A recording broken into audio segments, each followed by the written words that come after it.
In this NUAGE tutorial video, I'm going to show you how to set up a Nuendo project in preparation for working on the 50/50 film project.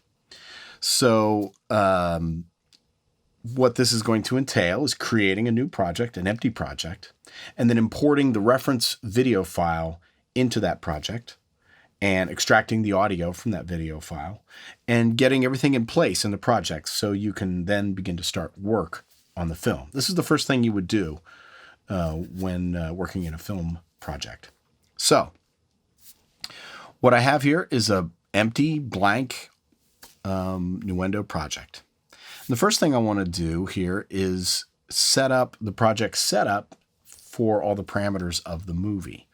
And you can do so here by opening the project setup by clicking in the top of the project window here, or using the Command Shift S, or even from the project menu, you can choose project setup right here. I'm just going to do it by clicking here in the project window. So now in the project setup, there are multiple things to prepare for the video project. To begin with, the frame rate of the video needs to be determined.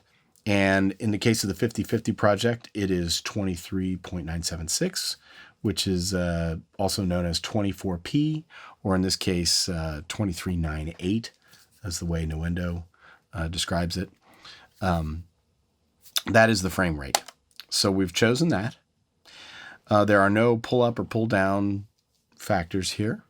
As you go down the line, for the audio file format, the standard sample rate for film work is 48 kilohertz. And we always want to use 24-bit file format for recording. The broadcast wave file format or file type has the most information and is pretty much the standard these days. The stereo pan law is going to be the equal power. At least that's certainly my choice. I find it to be the most natural panning mode. Now here, the volume max, you have two choices, and usually it defaults to +6. I like using +12. What this is the channel fader has some amount of positive gain above 0. And you can either have that be +6 dB or +12. I choose +12 because it gives me more flexibility. And also the channel faders on the NUAGE fader unit actually go to +12. So if you set this to +6, you will only get so much gain out of the fader. Even though you can push the fader all the way up to +12, the gain will only go up to +6 and stop there. The fader will snap back to the +6 position. I use +12 because it gives me more flexibility in the mix to increase the gain. So, +12. Now, the final thing to set up is the start and length. And typically in film projects, you'll have the video start at, not at 0, but at like 1 hour. And the reason for that is it allows you time in front of the video for any necessary items, sync pops, countdowns, synchronization times if you're using hardware with the project. But it's also just been very common practice. Now, it can be any hour. In the US, it's common to use 1 hour. In Japan, however, for television work, a lot of times they use the 10-hour mark. So this is really up to your working preferences. In this case, I've set the start time at 58 minutes. So that's 2 minutes prior to the 1 hour mark. That gives me enough room to put stuff in front of the beginning of the movie if necessary. Now, in the case of 50/50, the runtime is about 20 minutes. So I've made the length of the project 30 minutes. That gives us plenty of room around where the video is going to be to do any work if we have to.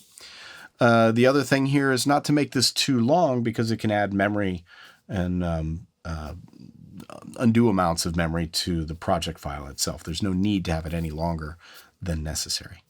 So, okay, the project setup is complete. We can close that.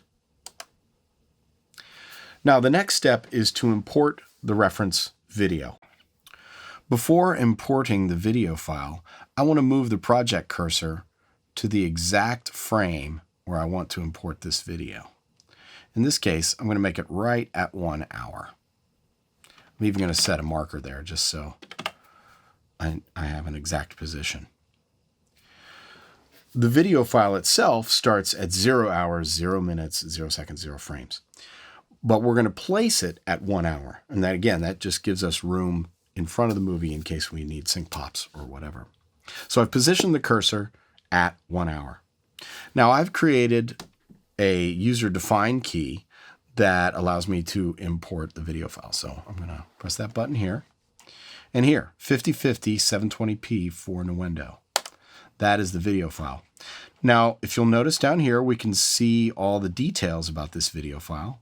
23.98, how many frames are involved, the resolution of it, which is the 720, the duration, and how many audio streams. So we also want to extract the audio from the video here.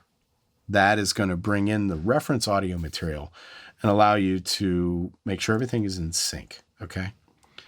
So once that's been selected, here we go. Now you're going to see this progress bar here. And basically what that is it's extracting the audio file out of the video. Once that process is complete, you'll see the video and the audio file will be placed at the cursor. Now, here are the import options for this audio file. It's already been converted. It's copied into the project working directory. There's nothing left to do. Now we can see, here's the video file. Here's the audio file. They've both been placed right at the cursor. And if we zoom out a little bit, you can see the entire project right there. Once you've imported the video and the audio from that video, it's a good idea to group these events together so that they don't ever lose their sync lock between the two. So I've got these two selected, and I'm going to group them together. Here you can see the icon that indicates they're grouped. So if I select one, I'm selecting both. That way they always maintain their same relative position to each other. Now you can open the video window and see all the images from the video. And we can even do a little playback here. You just don't get it, Erica. I do get it. I know that you love writing music. And this is a good time to check sync on things and, listen to different sections of the movie and make sure the lip sync is working correctly. If you're outputting this video to an external monitor, a lot of times, especially televisions running over HDMI, can induce delay in the video, and you might have to compensate for that in order to get the image and the audio to be playing in sync. This will totally depend on your specific situation and setup. And step away. Let me see the girl.